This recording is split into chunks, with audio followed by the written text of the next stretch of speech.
Greetings and salutations, Dota fans. Took a little bit of downtime, but finally we're ready to get the Eastern Division rolling with our Bubble Race playoffs. 2 best-of-3s on the way tonight. To lead things off, TongFu taking on DK. DK finished up the season in 4th place. TongFu snuck in at 5th. Winner of this will advance to meet Vici Gaming in our 2nd best-of-3 of the night. And yeah, we've already seen our Western Division playoffs, Bubble Race playoffs, play themselves out a bit, and now getting to do it on the Eastern side a lot. Really a toss-up in the East based on recent performances. Some teams performing stronger than others, but what has been shown time and time again is that DK is an up-and-down team, TongFu an up-and-down team. This match in particular should be a hell of a fun one to watch. Let's go ahead and take a look at the lineups and see how these two shake out. Team DK, of course, led by the living legend himself, Burning in the carry position. They've got Ice in the off lane, Mushi and Med. Lanham on the jungle support position with X on hard support. They finished up in 4th, as mentioned, 4-3 record, just over 500. So not a terrible record for them, but very underwhelming compared to the expectations Team DK had coming into the HyperX D2L Eastern Division. Now looking to fight their way back, both for glory and certainly for a chance to play in Vegas with the big boys. To punch their ticket to Vegas, though, they got to get past a very talented squad that often people just kind of sleep on. That's Tong Fu. As we can see, they finished just below 500, 3-4, with 10 points notched nonetheless. So when they did lose pretty most of the time, and that's kind of just what Tong Fu does. They can push any team on the planet to 3 games in a best-of-3. They can certainly beat damn near any team on the right night. They're led by Zoe on the carry position with XTT in the offlane, Mu in mid, ZSMJ, the reformed carry, who's now plays support jungle and plays a damn good support jungle if you mention that, and Song Sheng, really the big question mark on this Tong Fu squad, has faced a lot of criticism. When he's on, he's on. When he's off, and so often Tong Fu lives and dies on whether or not he's performing up to the standards set before him. I'm your host here in AC Chambers. I'll be joined by Ben Merlini Wu as always. Again, this is our 3rd best-of-3 of the day. Gotta have 2 more. Waiting the winner of this series will be Vici Gaming, so make sure you go grab a beer, settle in, and get comfortable. A lot more Dota on the way. We'll be back tomorrow, by the way, to finish up our Eastern Division series. There'll be a best-of-5 played by the winner of Vici versus the winner of this series, and that'll, of course, determine the other team. Invictus Gaming will be the winner of our series here today in our Bubble Race playoffs. So make sure you tune in tomorrow as well. And the West will be finishing up on Thursday. It's actually my birthday. It's going to be a lot of fun to be bringing you that cast. It's a nice way to kick off my birthday weekend. I hope you guys will tune in for that. And by the way, if you just want to keep up with what's going on in real time here in our Bubble Race playoffs, you can check out D2L.gg. D2L.gg with an awesome functional way to keep up with the Bubble Race playoff. Now, if you don't want spoilers, you don't want to know what happened earlier in the West, make sure you hide your eyes right now. But as you can see, whenever you first come to our playoffs tab in the Eastern Division, for example, click on Show All, boom. That'll tell you not just what's happening in the East or the West, but on either side, you get the full picture. And as we can see, this is what's happened today. Team Liquid will be going up against Fnatic. The winner of that will be, again, advancing to Vegas. That'll be played out on Thursday. Our first series right now, TongFu and DK, and you'll see this update as you go along. And, of course, our 4 teams playing their way into the live finals at Caesars Palace in Las Vegas. So, yeah, just a fun little functional side of the website. Just thought we'd show off a little bit. A lot of work went into it. And, again, it's spoiler-free, as might be needed by anyone. So you can even tell your friends about it if they're the types who want to watch all the VODs and just haven't had a chance to start doing so quite yet. Once again, guys, our first series of the day, TongFu and DK, just about ready to get underway. Game 1, the draft already underway. We'll be jumping into that in just a moment. Stick with us. We'll be right back here on the HyperX D2L.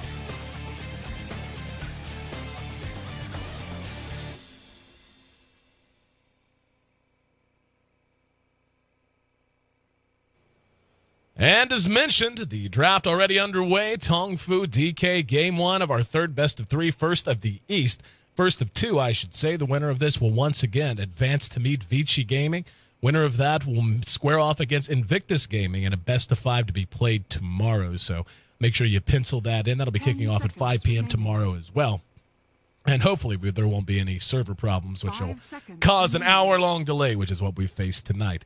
Looking at Tong Fu, they've already grabbed up Visage and Rubik. DK snagging up Clockwork and OD, the old dirty, to break down this draft. And, of course, lend his insight and analysis, as he always does. Welcome in once again, Ben Merlini-Woon. And, you know, Ben, it's been a long time since you and I have had a chance to cast some Eastern Dota. It feels like a long, long time ago, actually. And in truth, it has been. It's been right around a month. And you've had a chance more recently than myself to be able to cast the Asian teams up close and personal. Any opening thoughts as to the way they've developed out even since our last D2L Eastern broadcast? 10 seconds remaining. And we'll see if we can get Ben on. 5 seconds. Oh, hello. There he is. Welcome in, my friend. I think that TongFu has been in a little bit of a slump recently. They lost first LGD International. They also dropped some games which I didn't think they were going to drop to. I think they lost versus Rising Stars. They lost a game versus DT, a team that you probably never heard of. And they just have not been looking very good. A lot of their wins come from draft wins, and sometimes they sneak in a Pugna pick, but DK already with that third Pugna ban. DK, they were having ping issues post-MLG. Ice, and Mushi were not in China, so they were playing with a lot of ping, so they dropped a few matches. They lost versus 4Love in one game in a best of 3. They did end up beating them 2-1 though. They also lost versus Vici 2-1 just the other day. But for the most part, they've been looking really strong since MLG, and I think all of their players are back in China now. So ping issues should no longer be a concern. Good to see all the teams operating at full strength. And again, glad we even got these matches underway. We were actually to the point of discussing if we were going to have to reschedule due to the servers being down and us not really having an ETA, but came up just in time for us to hopefully stay on schedule. But neither of these teams are going to be willing to rush these matches through, as so much is on the line here in the Bubble Race playoff. And for those who are uninitiated, essentially every series is an elimination match. It's a glorified King of the Hill format where winner stays up and moves on to play the next highest seed until you get down to the second seed, taking on whichever team has fought their way up from the bottom. And at that point, the winner will move on to Las Vegas. Out of the Eastern side of things, LGD China has already paved their way to Nevada with a perfect record, much like Alliance did out of the West, finishing 7-0 for them as well. So second half of DK's draft, Crystal Maiden and the Weaver, TongFu snagging up Luna and Nyx Assassin. To tell you the truth, there just isn't a whole lot of deviation even now from what we saw a lot of whenever we were doing the Eastern Division. This is really fast pick ban. Yeah, I mean, it's basically almost the exact same thing we saw day in, day out when we were doing the East Division a month ago. Yeah, I think one new one is Bristleback, and I guess Pugna has been a little bit more popular, but aside from that, it is pretty much the same. So taking a look at the front four on both sides here, my friend. Break it down. I mean, obviously, TongFu is going to want to create some space for Luna. Luna can come into fights much earlier than anticipated. We actually saw Fnatic show off just how much push power she can have. If you draft a lineup that's unable to come to fights, especially early, don't think that'll be the case with DK having the power of a Crystal Maiden and a Clockwork.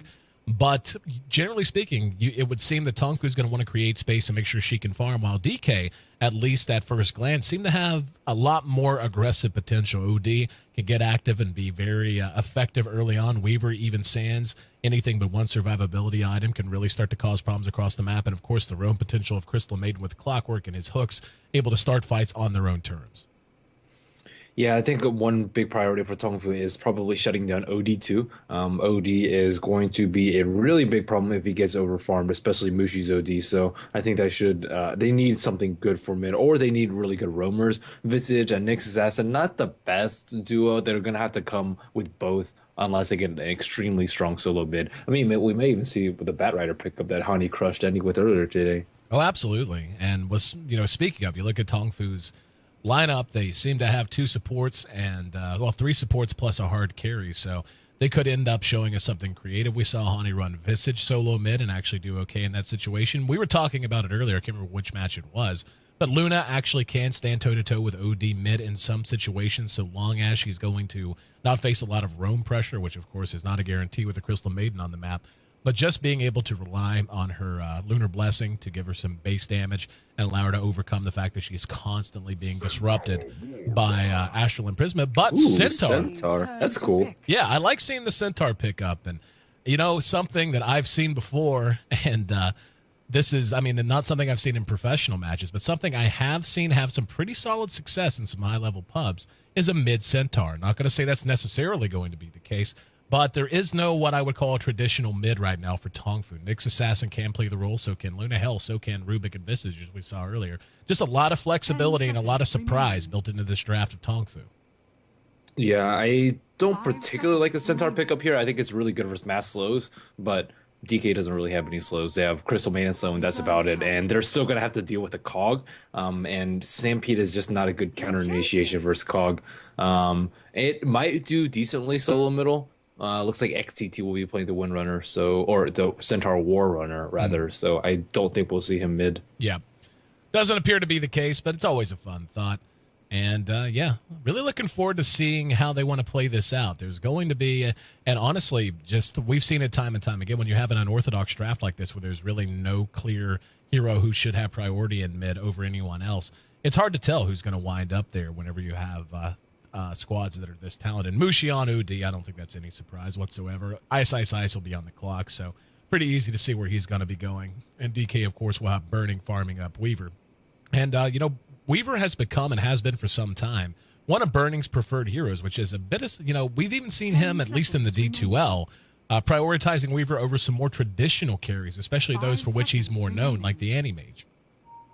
Yeah, Weaver just seems to fit a lot better, especially when teams like to pressure you a lot early. Same with Luna. I've seen Burning play quite a bit of Luna in these past few days, and generally the game has been decided by like the 10-15 minute mark, and if you get that far behind with a hero like Anti-Mage, you're usually not going to come back, so it's generally a safer pick too. It looks like we'll see a Nyx Assassin mid versus an OD, and I have actually seen Nyx Assassin do decently in this matchup, but it is really RNG dependent, as in when and where the rooms spawn, and whether or not Mushi gets his Essence Auto procs, but most of the time you can just Bottle Crow and keep the Astral spam, and he won't even have enough mana to mana burn with.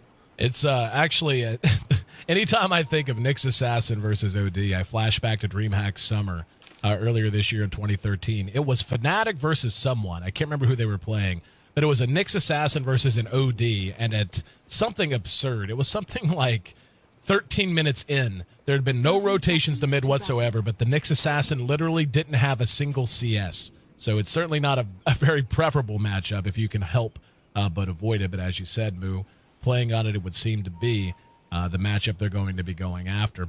And a little bit of back and forth here in the Radiant jungle, a little bit of warding being done. But it looks like both teams will go ahead and withdraw as the horn blows. Let's take a look at who's handling who. Starting on the side of DK, we'll have Mushi here in mid on the Old Dirty on Outworld Devourer. Lanham will be on our Enchantress, setting up shop here in the Radiant jungle. Ice slowly waddling his way up to the offlane here on our Rattletrap Clockwork. Burning will be farming the Weaver, as mentioned, with MMY playing on our Crystal Maiden. On the other side of the river, we got Zoe playing on our Visage, with the Luna going to be farmed up by ZSMJ.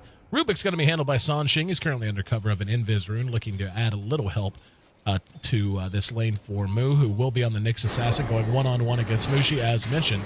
And a little bit of harassment being done just to free up a little space. And Centaur War Runner, the surprise pick. That's XTT now. Let's talk a little bit about Centaur. This is a hero that went into the game in the Captain's Mode quite some time ago. More importantly, is Zoe and ZSMJ playing different roles? Like, ZSMJ is playing carry and Zoe's playing support. That, I think, is going to work out decently for them.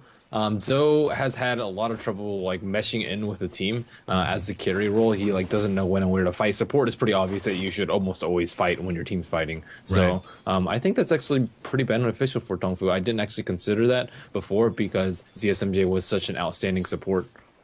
Well, ZSMJ, as you said, is outstanding support, but a guy who more famously made his name in Dota 1 as a carry. So it's certainly not a foreign position to him whatsoever. And I actually wasn't sure if this is something brand new that we're seeing or if it's something that they've been doing recently. So left it to you. I think it's a recent thing. I haven't actually spectated some of their games recently, but from what it seems, it's fairly unusual. I can double check. Yep, little counter warding being done, but I'll let you go ahead and double check that. It's the Centaur pick that I really want to keep my eye on. This is a hero who has been in Captain's Mode for quite some time, has really not been seen all that often in either scene, East or West, and in a lot of context. be it pre-patch, post-patch, whatever you want to say. He just never has seen a lot of play. And I'd like for you, from a former professional player's perspective, to break down why you think that is. Is it just a trends thing, or are there innate limitations on the hero you feel like need to be shored up for him to fit into the current state of the metagame?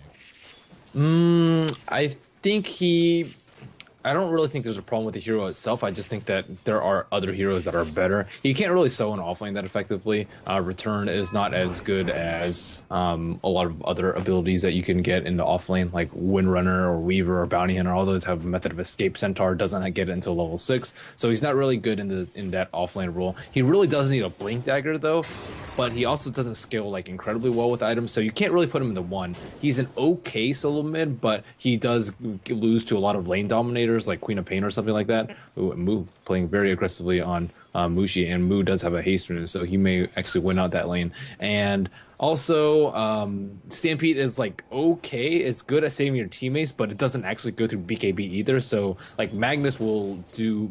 There's a game. Up here in mid, Ashel in prison, got a couple of centaurs, but the haste rune allows Mu to scurry to safety. A little bit of help coming from the rocket flare, but doesn't do a whole lot but scare the hell out of him as he makes it back to safety under his own tower. So far, Mu looking pretty good. 8 CS to 13 of the OD. I mean, certainly he'd like to have more, but given how innately weak the Nyx Assassin tends to be in this matchup, the fact that he's doing as well as he is really is a testament to Mu managing this quite well. And now we're going to see a smoke as Zoe and Sansheng look to maybe come add a little bit more help to this mid lane. This is going to be an easy first blood if they actually manage to catch Mushi. Mushi doesn't have any mana right now, but at the same time, it is pulled back into his tower right now. So that is going to be a little bit of a saving grace for Mushi. But with this Satyr, it might actually be a little bit too far up. Up here we go. Mushi, he's way down there, throws out the Imprison. They're getting into position. Mu's going to He doesn't have mana for Impale right now. He needs 5 mana. They're just going to go for it. And they should have waited. Yep. He doesn't have mana for Impale. Now he does. Yep, they're going to chase him all the way back. Sansheng is there. There's the telekinesis. Zoe's right there with him. And the Astral Imprison delays it a little bit, but only delaying the inevitable. They are going to get a return kill on Sansheng and maybe more as Ice drops the cogs, cuts off the path of retreat. Mu's going to make it up to the north side. Zoe has help from XTT. Right clicks, enough. Traveling up and over the stairs, and a double kill goes the way of MMY. So they do get the first blood, but it costs them 2 in return. And the big hero there, the unsung hero, Ice, making his way over and blocking off this path of escape and forcing the awkward retreat that ended up getting the Visage kill. Yeah, if they waited for like 5 more seconds, maybe they could have just gotten a clean kill right here and escaped in a simple 1-for-0. But just choosing to extend over here right into the heart of the jungle and where CM is going to be, then it was not a great trade. But at the same time, it is very, very important to keep Mushi down. Burning has much better CS than Luna at this point, even though both have pretty much been free farming. XCT has his boost though, so not doing so poorly. Yeah, I'm just not a huge fan of Stampede. It is good in some lineups. This game, though, I don't feel like it's a good choice. I think a Mag or something would have just been a lot better. Anti-BKB initiate is much better than one that can just simply get BKB'd off. Yeah, and I'm anxious to see what they end up doing with this Centaur. I mean, to me, you don't just draft this just for the hell of it, like you said. If you're looking for just all-around, hold on. XTT going to be frostbitten out, and they're going to chase him down. There's the enchant. The Ursa creeps there, return doing some damage, but a lot more done by DK as they improve their lead now to 3-1. Up at top, Ice is going to be telekinesis back. The SMJ's there, and Visage tallies another kill. So Zoe off to quite a decent start. He's 1-1, 2-0 for MMY, 1-0 now on the Enchantress. But ZSMJ doing a great job here in this top lane. He's right there with Burning in terms of farm.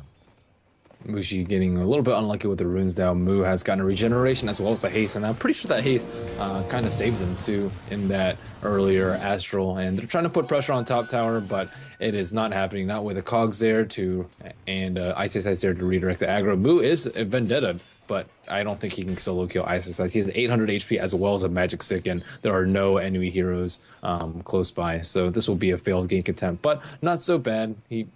Ice is playing very defensively too. He might walk into Mu.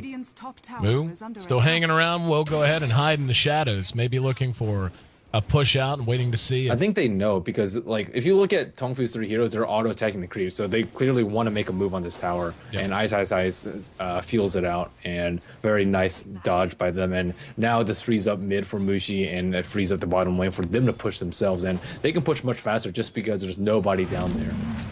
XTT has made his way over, and looking to just soak some levels. He's coming up on level 6 now. And, you know, it's always a curiosity, too, how the Centaur is going to build. Is he going to prioritize a Blink Dagger, or is he simply going to rely on Stampede to do the job of mobility for him? They pinged out a sentry dying on Tongfu. They saw the ward die, so they may actually go on him soon. Big TP's coming into bottom. They want to try and save the tower. Sanshing's there, as is Zoe and XTT. It's an unoccupied... Nope, check that. Not an unoccupied mid lane, just an Ashel imprisoned mid lane, as they have rotated Mu back into mid and just trying to keep map control under control. This tower is dying very quickly, though, and the dive potential is definitely there for DK. They're just whittling down the tower now, doing so as safely as possible, not willing to overcommit. Yeah, and back on the last point, looks like in their last game, ZSMJ was playing Venge, and Zoe was playing Leshrac, so I don't exactly know what... I think they may have had a stand-in, so I don't exactly know for that game. Lanham caught out with a bit of damage there, but Mu wisely retreats before the cavalry can show back up. Tower still stands, but just outside of deny range. 137 HP. Ice dragging some creeps here now, and ZSMJ forced to drag a wave himself. Lot of negative attention heading Birding's way right now. Yeah. He needs to lead off with an impale though against the... Nice shot. There's the follow-up and the stomp, and Burning brought down in a hurry. Impale, it is so easy to underestimate the range on Impale. It is actually deceptively long, and caught him right with the tip of it there. Well executed gank from Tong Fu. Yeah, I think versus good players, you have to lead off with an Impale, though. Like, taking the risk with Vendetta is just too much, especially versus someone with no cast animation on their escape ability, such as Shikuchi. So I think it was a very good move by him. And all they needed was get us some. They didn't have any detection, too. So if he Vendettas, or if he Shikuchi's the Impale, that's a failed kill.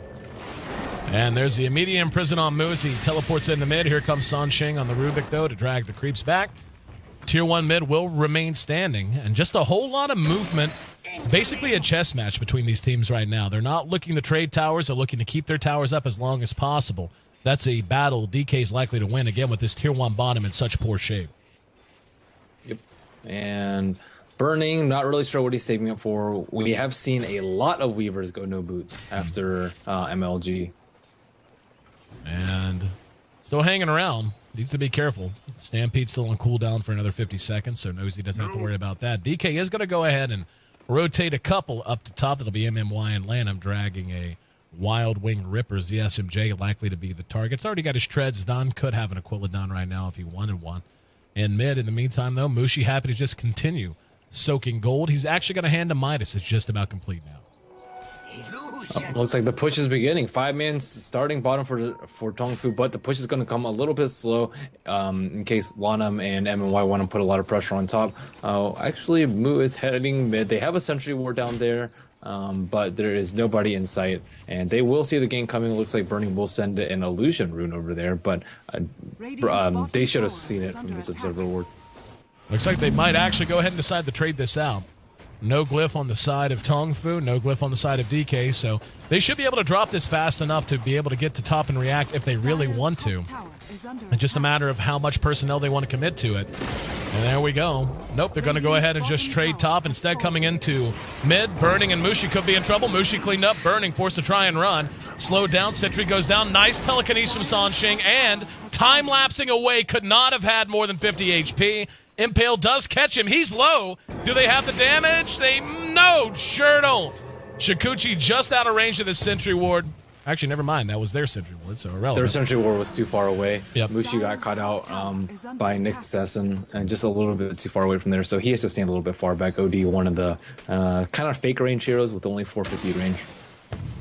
And they came very close to tracking him down nonetheless, but there's no way Burning time lapse with more than 50 HP right there. So yeah, I think he needs treads or drums or something. He just needs more HP just because he's gotten real close with some of these. And Yeah, especially with like a defensive Astral, you just want to be able to survive and then keep on farming it up. Their late game is definitely better than TongFu's because OD and Weaver are going to outcarry a Luna, but Luna actually hasn't gone for any item that augments her farm. No Midas, no Yasha early, just power treads, no Dominator either. So she's going to lose out in this farm war. So that means that TongFu needs to put a lot of pressure in the mid game. They need to take towers to compensate for that. Yep, double Midas out for DK as Mushi and Burning have both picked them up and have had them up for quite some time now, 12 minutes. Speaking of, check that. Was going to check the gold graph. We'll do so after we see the success or failure of this smoke gang.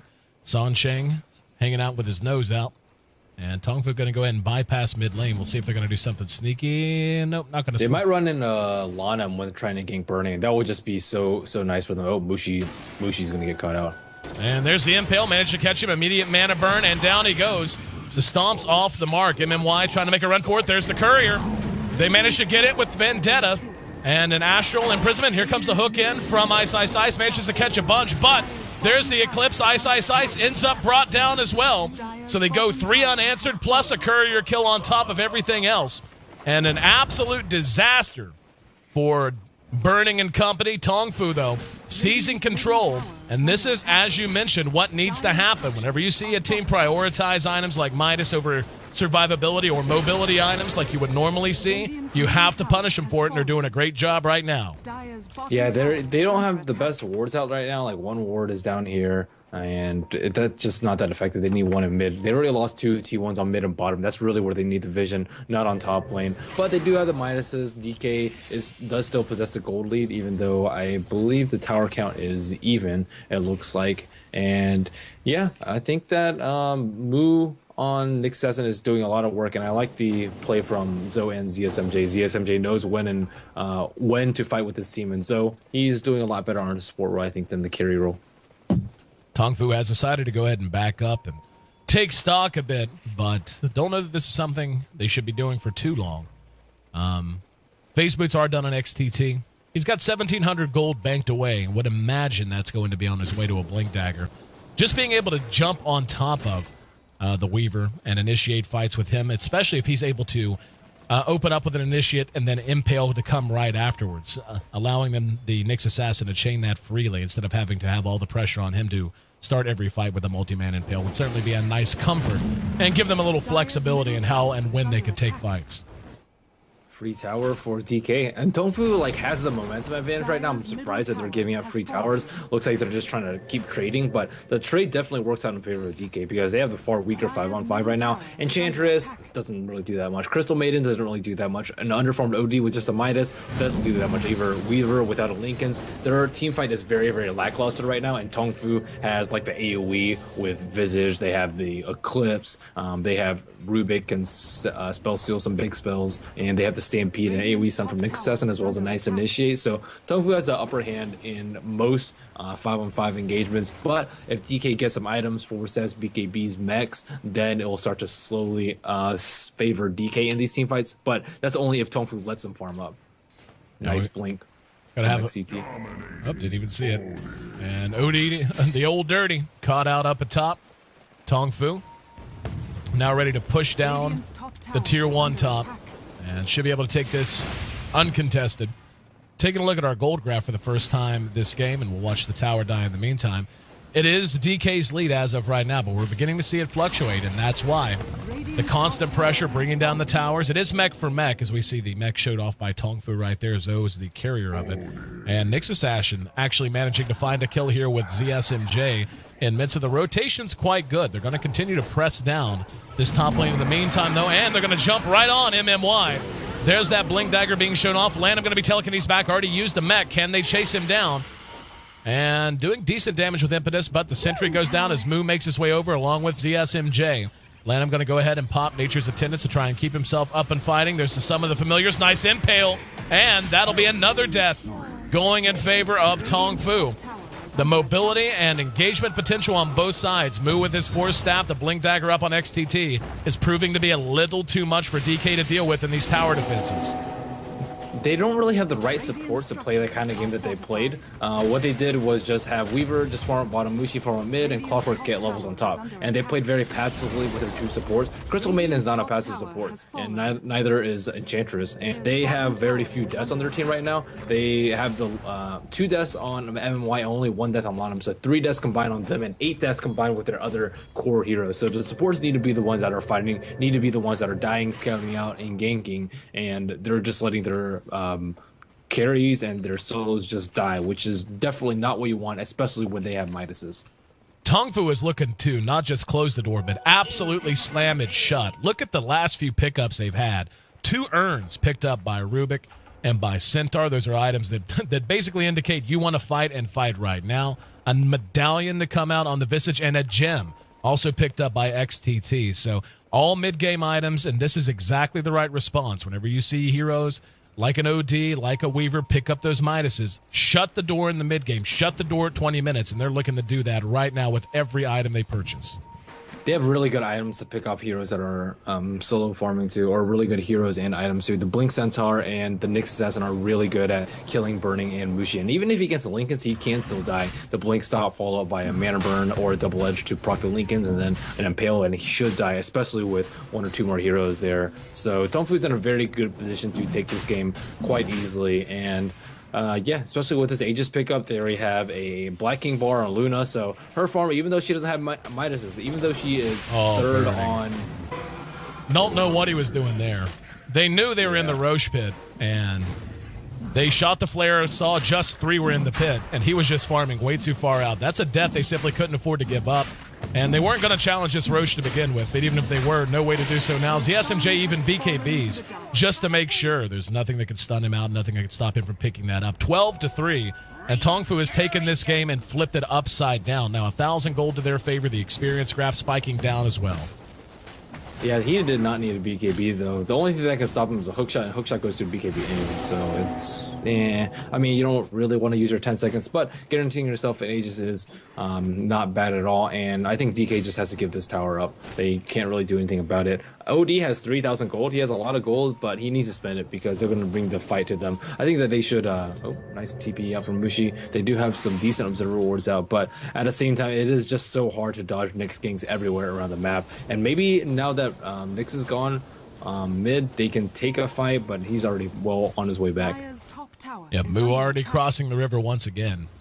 And TongFu has no reason to do anything but sit on DK's side of the map at this point. They're in great shape. Restrict the farm. We can already see the wards going down.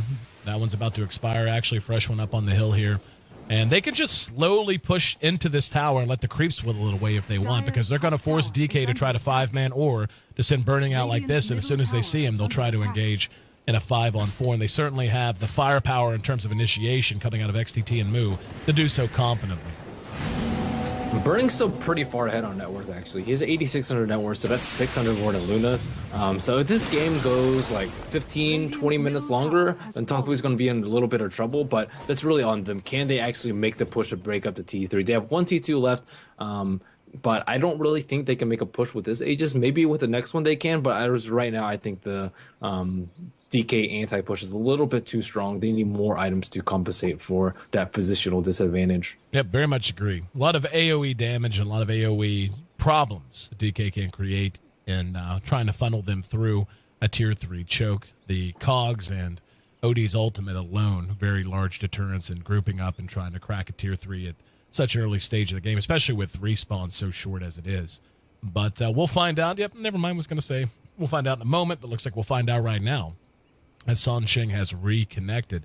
Again, this is game 1 of our first Eastern best of 3 of the evening. We got 2 on the way. Winner of this series will advance to meet Vici Gaming in another best of 3 following the conclusion of this one, so stick around for that here in our Eastern Division Bubble Race playoffs.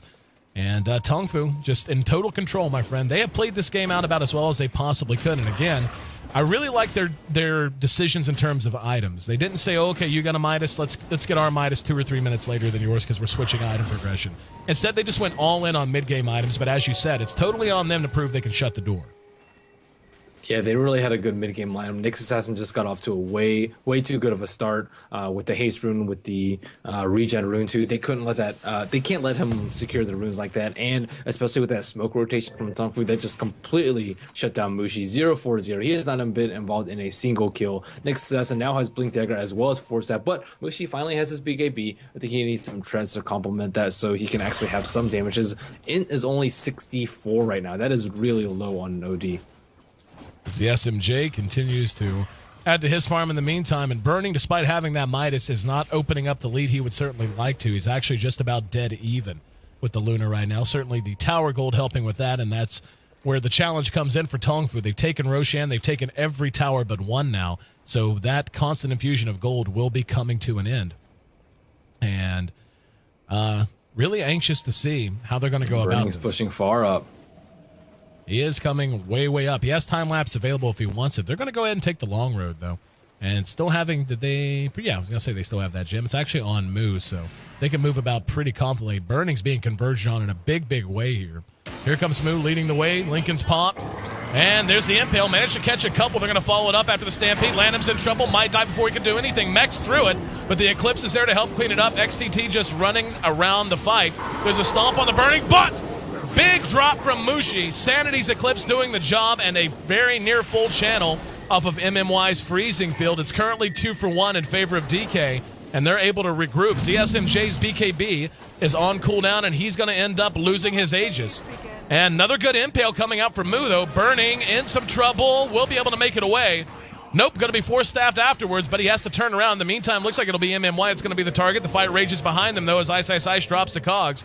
MMY still being targeted by Moo, as we see the TP will get at least one to safety. That'll be Burning. So he was able to make it away just in the nick of time, but looks like TongFu willing to go ahead and push off of that, knowing ZSMJ is very near full health. That was a huge fight for DK right there. They initially traded 2-for-1. They killed the Centaur. They didn't manage to pick up the gem, which would have been a huge boon to them. But Weaver didn't die the whole entire fight, so he'll have his next big item pretty soon. And OD dropped, but he just bought his BKB. So that was just as best as you could ask for DK, especially when TongFu had the Aegis. And I think that TongFu thinks the gold grab is much further apart than it actually is, but it's only about 3,000, which is not big at all, especially considering you're a Roshan up and 2 T2 towers. I very much agree with you, and it's just the effect of what you spent your gold on, and the fact that a lot of your gold gain up until now has been coming from bringing down towers. You're only going to open up so big a lead like that whenever you're up against two-handed Midas on the other side. Burning. Yep. Being pursued out, and let's see if they're going to be able to catch him. Looks doubtful, and they won't.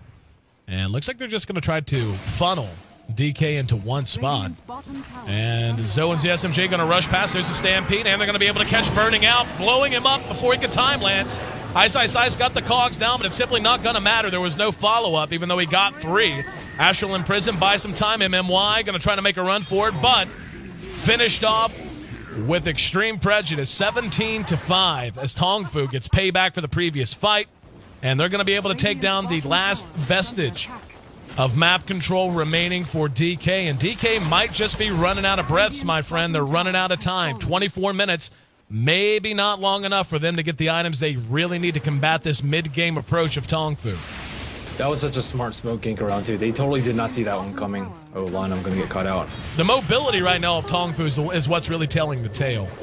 And Mushi looks to re-engage. Burning's there, has the Lincoln's popped. He'll be forced to pull back, and there's the Eclipse off of cooldown.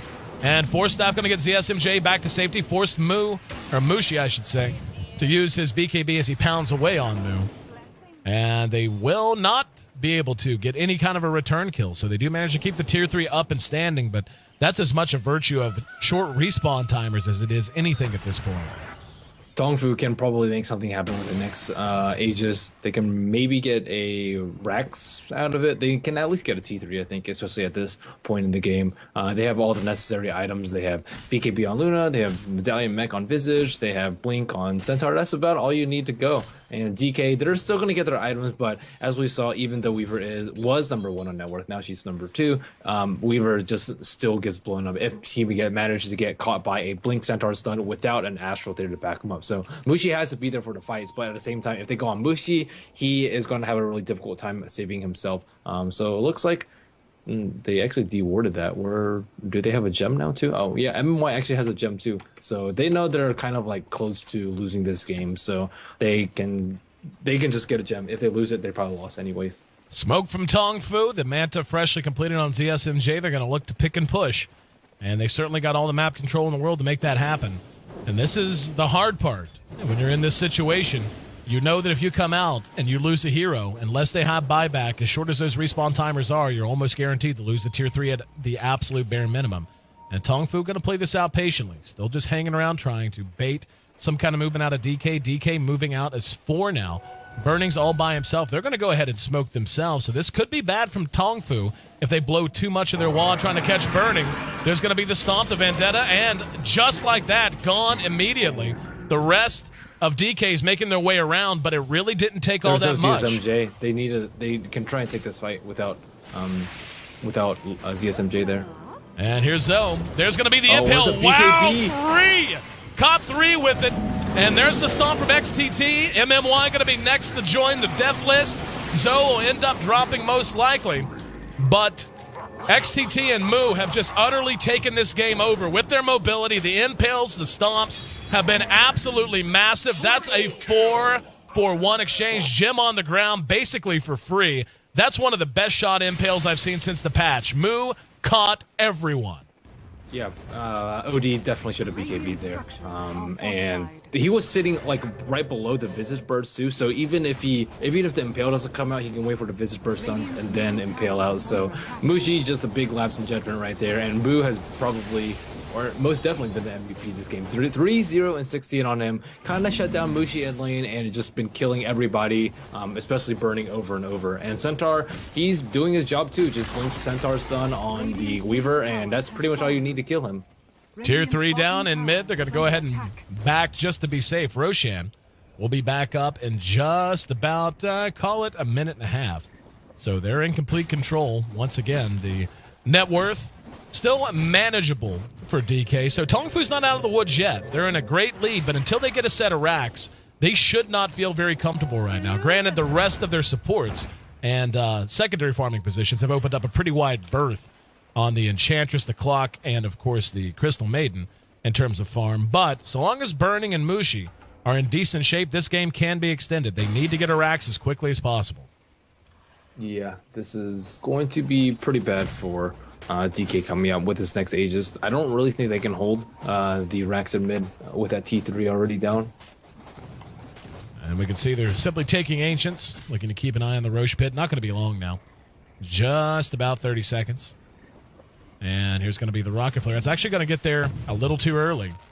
It was pinged out. And looks like they're saying, hey, they're checking around. But Roche will be back up in just a moment, as we're about to see. So we'll see who the first team to scout it's going to be. Could very well be Zoe. And nope, he's just going to follow everyone in. So Roche will be back up as TongFu looks to strangle out the jungle. And here he comes. So looks like TongFu just looking to play a long-term game now. Just try to take farm away wherever they can. They have the chicken at Roche, though. Oh, no, actually, he's just bringing him a scepter. And there's the Rocket Flare, so they're going to know. DK wise to the goings-on, but Zoe with his own scepter up. I mean, what, if any, hope is there? We could see 10,000 gold separating the teams, even more in terms of experience. What's the game plan here, Ben? What's DK? They need BKB on Burning. They have too many things to pop as Lincolns. They have the Mana Burn, they have the Yules on Nyx Assassin now, they have the Force Staff on him too, the long range Spell Steal from Rubik, a Force Staff on Rubik too. There's just way too many things, and Burning's not going to stay alive in these team fights. They're not going to get as lucky as they were on the fight on bottom lane. Amu has a gem, he is stalking Burning. And there's the immediate pop of the Lincoln Sphere, follow up with the stomp, and they managed to pick Burning off.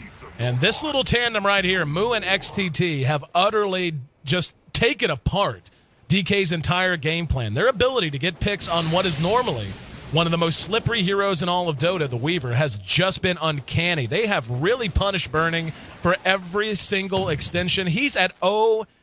I don't know if that's ever happened. Statman, please look up. This has got to be one of the most dominating performances a team has ever had against DK's or against Burning's Bug. Nyx Assassin is just the really good pick and really good play out of Mu here. I don't think I've seen a Nyx Assassin play this well in a really long time. BKB's up on both sides. Mushi comes in, CSMJ's there. Ice going to end up blown up just as he tries to hook in. The Eclipse goes off, doesn't do a whole hell of a lot, but didn't need it to do a whole hell of a lot either. ZSMJ will lose his Aegis here almost certainly. Lanham zoned out, and the SMJ actually will go ahead and pull back. They have a bunch of urns. I was going to say surely someone's going to only have one charge. urn charge left though. Yep. They're gonna. Ice has been pretty useless too. He's 1-6-4 compared that to the offlane Centaur, who has just been killing burning over and over. Just not the. Enchantress drops after the telekinesis, and they're going to grab Mushi as well. This will probably be GG. It's burning. Most likely will drop again, and does. GG. And yeah, still, I hope Nahaz can look that up for us. Even if you toss it to us next game, my friend, would love to know. I mean, 0-6-3. His net worth, again, not terrible. But wow, that's just brutal. I think the two main things is Mu on mid on Nyx Assassin and ZSMJ on the carry role instead of Zoe. Because Zoe actually put a pretty beastly visage, and ZSMJ knows when to fight with his team, and they did not let the game slip away from him even after that 10-minute early advantage. Oh, no, not at all. And again, a lot of it came down to the builds. You know, while DK was looking for the long game, TongFu grabbing up items like Urn, grabbing up that medallion, which isn't too big of a surprise on a Visage, but getting the very early gem even. You know, that's a big pickup. That's a big investment short of 20 minutes in. And really making it work, just put them in the dark and just snowballed completely out of control. 6-3 on Zoe's Visage. Luna, 6-0-11. That's certainly how you want your carry to look at the end of a game, especially one that only goes 30 minutes. Nyx Assassin, 4-0-20. Of 28 kills TongFu amassed, Mu was involved in 24 of them. What an unbelievable showing out of him. Took them 31 minutes and 12 seconds to get a Game 1 win under their belt, and just like that, DK just one more loss away from seeing their run in D2L Eastern Play reach its conclusion. 28-6, TongFu dominate here in Game 1. I'm your host here in AC Chambers. The voice on the other end of the line, of course, that's Ben Merlini Wu. Hope you guys are enjoying the show so far. Looking forward to bringing you the rest of the action tonight. Not just Game 2, not just Game 3 if it goes that far, but our next series as well. The winner of this series will advance to meet Vici Gaming in our second Eastern Bubble Race match, and the winner of that will meet Invictus Gaming in a best-of-5 coming up tomorrow. You can find all those details, by the way, over at D2L.gg if you want to check all those out. Got our schedule, got the current state of the Bubble Race for East and West. Whatever you need, whatever you want to have in terms of VODs, in terms of other information, you can certainly find it over at D2L.gg. So this one's in the books. DK looking to fight back and turn the bagel into a breadstick, but TongFu looking to pull the upset and knock Burning and company out of the tournament for good. We'll find out which team's up to the task coming up next on the HyperX of D2L. Stick with us. We'll be right back.